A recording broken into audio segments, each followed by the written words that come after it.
नमस्कार, मैं संजय प्रभाकर।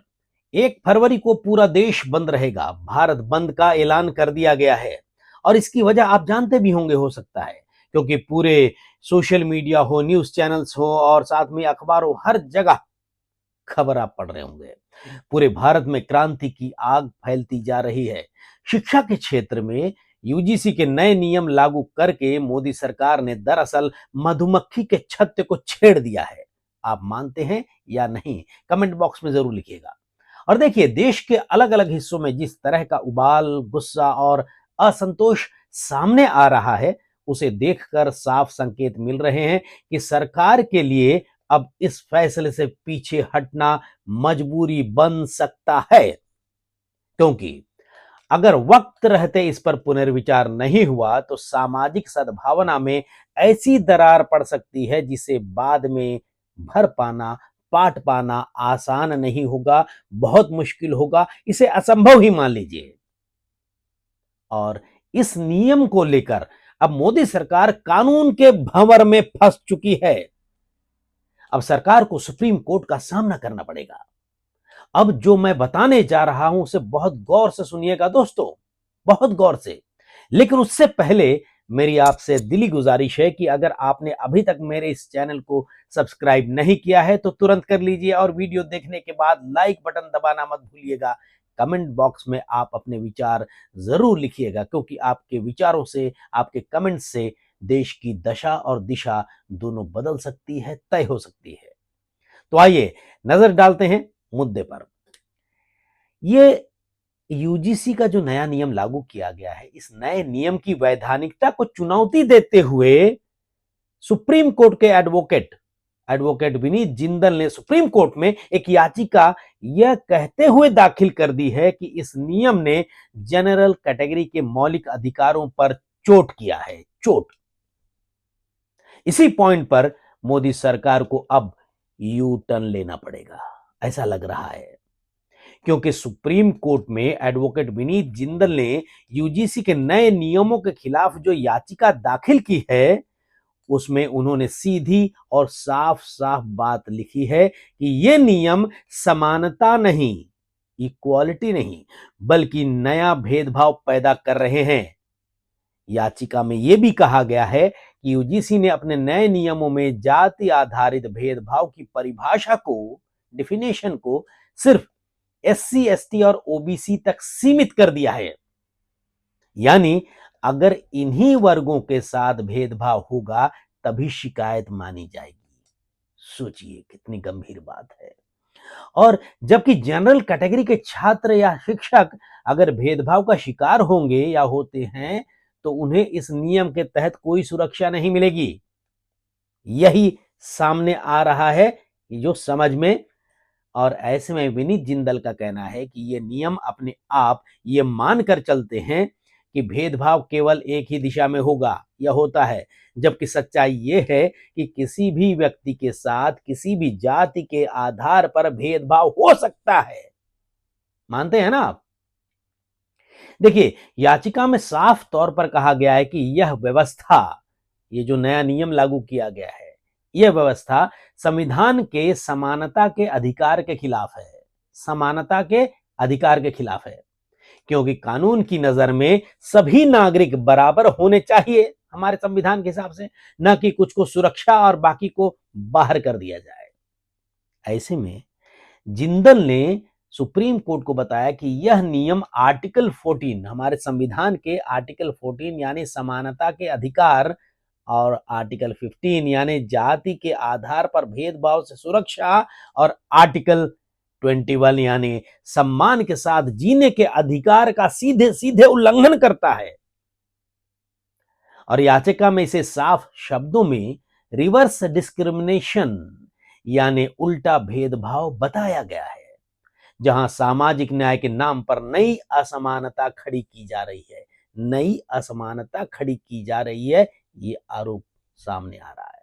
देखिए, एडवोकेट विनीत जिंदल ने कोर्ट से मांग की है, रिक्वेस्ट की है, अपील की है कि यूजीसी के नियमों में इस्तेमाल की गई जाति आधारित भेदभाव की परिभाषा को बदला जाए, उस दायरे को बदला जाए और उसे जाति से ऊपर उठाकर सभी के लिए समान बनाया जाए, एक बराबर बना जाए, इक्वल बनाया जाए, ताकि कोई भी छात्र या शिक्षक, चाहे वह किसी भी जाति का हो, भेदभाव होने पर शिकायत कर सके। याचिका में यह भी कहा गया है कि जब तक सुप्रीम कोर्ट इस नियम की संवैधानिक वैधता तय नहीं कर देता, तब तक इसके तहत बनाए गए शिकायत तंत्र पर रोक लगाई जाए, क्योंकि नियम लागू कर दिया गया है और ताकि जनरल कैटेगरी के छात्रों और शिक्षकों को नुकसान ना झेलना पड़े।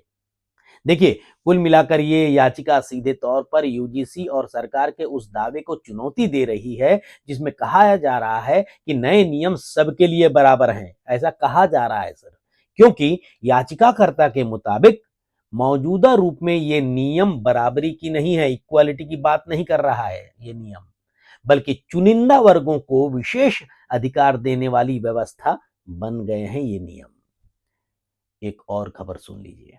करणी सेना ने यूजीसी के नए नियमों के विरोध में 1 फरवरी को भारत बंद का ऐलान कर दिया है और कहा है कि ये कदम शिक्षा में बढ़ते भेदभाव के खिलाफ उठाया जा रहा है।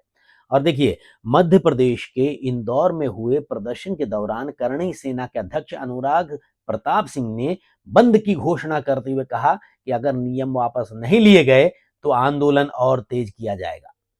करणी सेना का कहना है कि नए यूजीसी नियम सभी जातियों पर समान रूप से लागू नहीं होते हैं, जो नियम लागू किए गए हैं, इसलिए इन्हें या तो वापस लिया जाए या पूरी तरीके से समान बनाया जाए पूरे नियम को, सभी जाति के लोगों के लिए कानून बराबर हो, इक्वल रहे।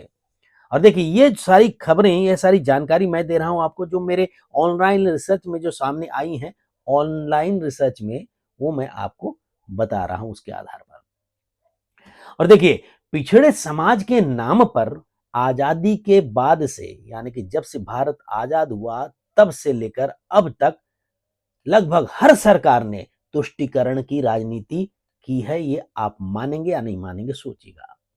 मैं तो जिस तरीके से देख रहा हूं इतने सालों से, मुझे लगता है तुष्टीकरण की राजनीति हर सरकार करती आई है और हर बार इसकी कीमत समाज ने चुकाई है, हमारे समाज ने। अब उसी राजनीतिक खेल का एक नया पासा, दांव शिक्षा के मैदान में फेंका गया है, जहां सीधे सीधे विद्यार्थियों के भविष्य को दांव पर लगा दिया गया है।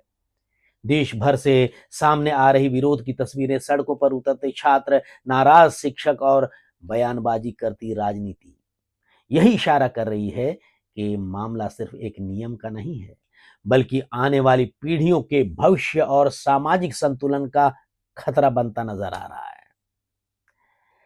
और देखिए, देश इस वक्त, इस समय कुछ दिनों से सिर्फ असंतोष नहीं, बल्कि एक गहरे सामाजिक और राजनीतिक टकराव के दौर से गुजर रहा है। आप मानते हैं या नहीं? गौर से सोचिएगा। और इसकी सबसे बड़ी वजह बना है यूजीसी का promotion of equity and higher education institutions regulations, जिसके लागू होते ही देश के कई हिस्सों में, खासकर दिल्ली, लखनऊ, प्रयागराज, जयपुर, भोपाल, इंदौर, पटना, कोलकाता और ना जाने कितने शहर और अलग अलग जगहों में शिक्षा केंद्र के साथ साथ सड़कों पर छात्र, शिक्षक और आम इंसान भी और सामाजिक संगठन सड़कों पर उतर आए हैं, विरोध कर रहे हैं। विरोध की तस्वीरें आप देख रहे होंगे सोशल मीडिया पर, अखबारों में, न्यूज चैनलों में। सरकार के खिलाफ ये बुलडोजर प्रदर्शन आम इंसान का किसी अफवाह या सोशल मीडिया के भ्रम की वजह से नहीं है, बल्कि नोटिफाइड नियमों के उस टेक्स्ट की वजह से है जिसमें फैकल्टी भर्ती, प्रमोशन, रिसर्च, सुपरविजन और ग्रीवेंस रिड्रेसल मैकेनिज्म में कैटेगरी आधारित अनिवार्य ढांचों को और सख्त किया गया है। और इसी वजह से जनरल कैटेगरी के एक बड़े हिस्से, खासकर कुछ छात्र समूह और सामाजिक संगठनों में ये धारणा बन चुकी है, और साफ है, धारणा बनना कुछ गलत बात है भी नहीं, जो सामने नजर आ रहा है वही धारणा बन रही है कि अब शिक्षा में योग्यता नहीं बल्कि सामाजिक पहचान जो है वही निर्णायक बनती जा रही है। हालांकि देखिए, सरकार के बचाव में केंद्रीय शिक्षा मंत्री धर्मेंद्र प्रधान ने बयान दिया है कि इन नियमों का उद्देश्य किसी के खिलाफ भेदभाव नहीं है, बल्कि ऐतिहासिक रूप से वंचित वर्गों को प्रतिनिधित्व देना है। और उन्होंने ये भी कहा है कि हम इस नियम का दुरुपयोग नहीं होने देंगे।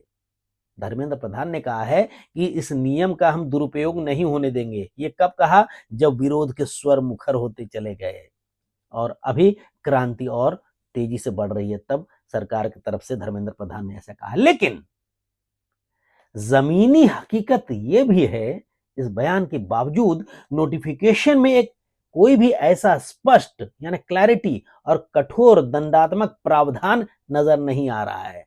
किसके खिलाफ? अगर कोई झूठी शिकायत कर दे और साबित हो जाए कि यह शिकायत झूठी थी, तो उसके खिलाफ कोई एक्शन, कोई पनिशमेंट की बात नहीं कही गई है।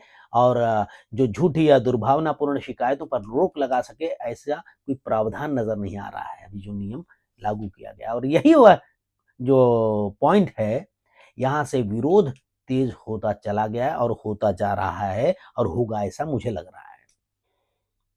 और देखिए, इस पूरे मामले ने तूल उस वक्त पकड़ लिया जब उत्तर प्रदेश के प्रयागराज में तैनात सिटी कमिश्नर अलंकार अग्निहोत्री ने अपने पद से इस्तीफा देने का ऐलान कर दिया और इस्तीफा देते हुए साफ तौर पर कहा कि वे सामान्य वर्ग, विशेषकर सवर्ण छात्रों और युवाओं के साथ हो रहे संस्थागत अन्याय से असहमत हैं, अग्री नहीं करते हैं और ये जो नियम लागू किया है उसको बिल्कुल स्वीकार नहीं करते हैं।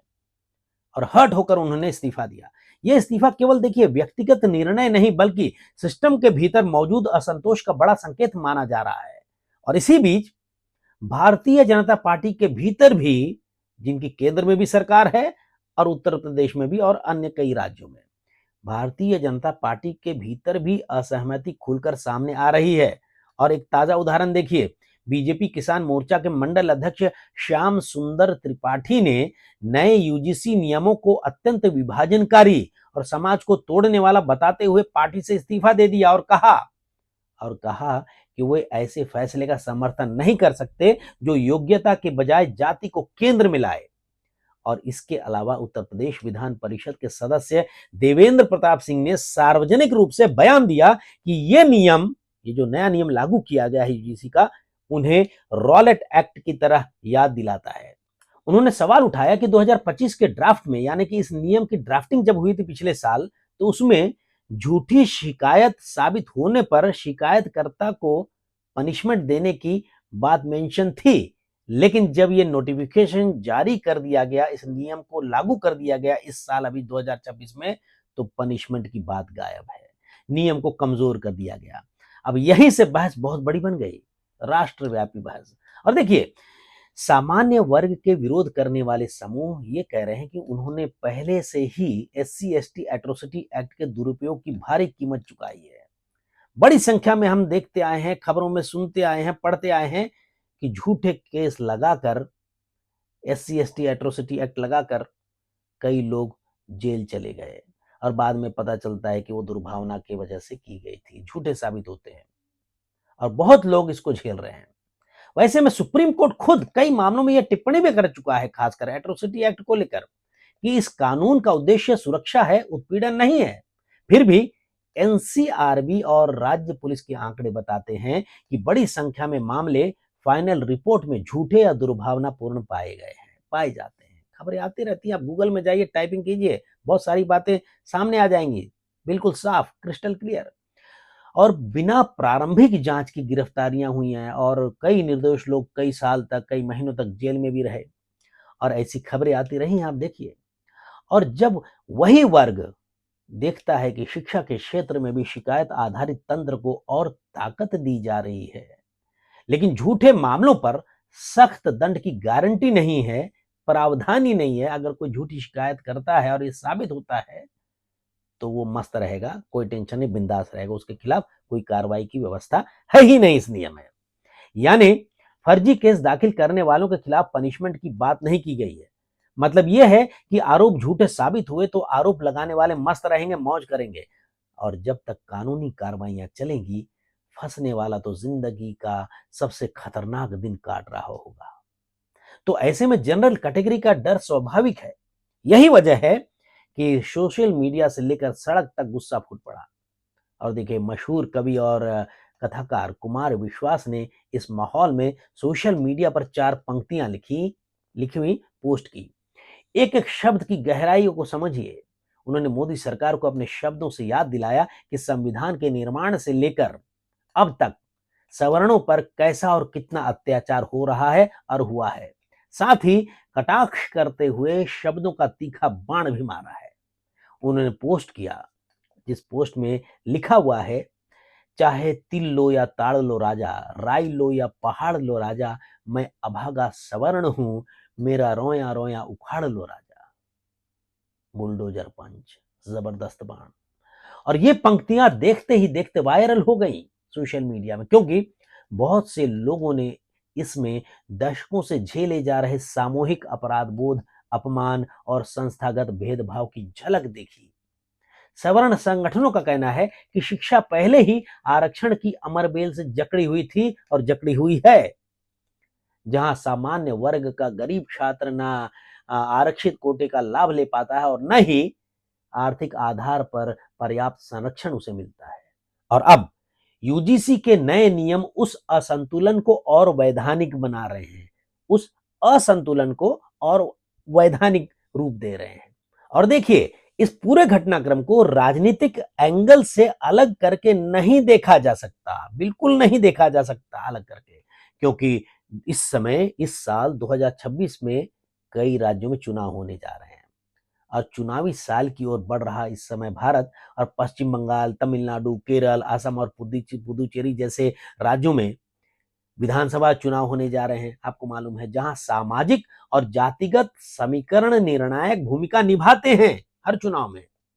ऐसे में विरोध करने वाले सवाल ये उठा रहे हैं कि क्या यूजीसी जैसे ऑटोनोमस शैक्षणिक संस्थान के नियमों का ये टाइमिंग संयोग है, मतलब कोइंसिडेंस है, या फिर यह मोदी सरकार की उस चुनावी रणनीति का हिस्सा है जिसके तहत पिछड़े वर्गों को संदेश देने के लिए शिक्षा नीति को भी राजनीतिक औजार बनाया जा रहा है। बहुत बड़ा सवाल है। सामान्य वर्ग के कई विरोधी समूहों का आरोप है, आम लोगों का आरोप है बहुत सारे, कि मोदी सरकार एक तरफ सबका साथ, सबका विकास की बात करती है, बटोगे तो कटोगे की बात करते हैं, एक बनो नेक रहो, एक रहोगे नेक रहो, ये सारी बातें करती हैं। तो फिर ये बंटवारे की बात क्यों? बंटवारे की बात क्यों? एक तरफ सबका साथ, सबका विकास की बात कर रही है मोदी सरकार, लेकिन दूसरी तरफ नीतियां ऐसी आ रही हैं, नियम ऐसे लागू किए जा रहे हैं जो समाज को और वर्गों को बांट रही हैं, बांट देती हैं। और यही कारण है कि यह विरोध केवल यूजीसी तक सीमित नहीं रह गया है, बल्कि मोदी सरकार की व्यापक सामाजिक नीतियों पर सवाल खड़ा हो गया है। और देखिए, प्रदर्शनकारियों का कहना है कि अगर सरकार वाकई सामाजिक न्याय चाहती है तो फिर एक समान नियम, एक समान कानून और एक समान अधिकार की दिशा में क्यों नहीं बढ़ती? क्यों नहीं पूरे देश में यूनिफॉर्म सिविल कोड लागू किया जाता? लेकिन इसके लिए राजनीतिक साहस चाहिए ना भाई, वोट बैंक से ऊपर उठने की हिम्मत चाहिए ना भाई, और अपनों की नाराजगी झेलने का जिगर चाहिए, जिगर। आज सामान्य वर्ग के कई लोग सड़कों पर नजर आ रहे हैं आपको, इस नियम के विरोध में आप देख रहे होंगे। कल कोई और होगा, लेकिन अगर शिक्षा जैसी बुनियादी व्यवस्था से भरोसा उठ गया तो ये आंदोलन सिर्फ जाति का नहीं बल्कि भविष्य का आंदोलन बन जाएगा। और तब इतिहास सरकार से पूछेगा, हर सरकार से, कि उसने वोट चुना या भारत का भविष्य। गौर कीजिएगा, बहुत बड़ा सवाल है, बहुत गहराई वाला सवाल है। इतिहास पूछेगा कि सरकार ने वोट चुना या भारत का भविष्य। तो दोस्तों, इस खबर पर और इस वीडियो पर, इस एनालिटिकल रिपोर्ट पर आप अपनी राय कमेंट बॉक्स में जरूर लिखिएगा, क्योंकि आपकी राय से क्रांति आ सकती है और आ रही है। नमस्कार।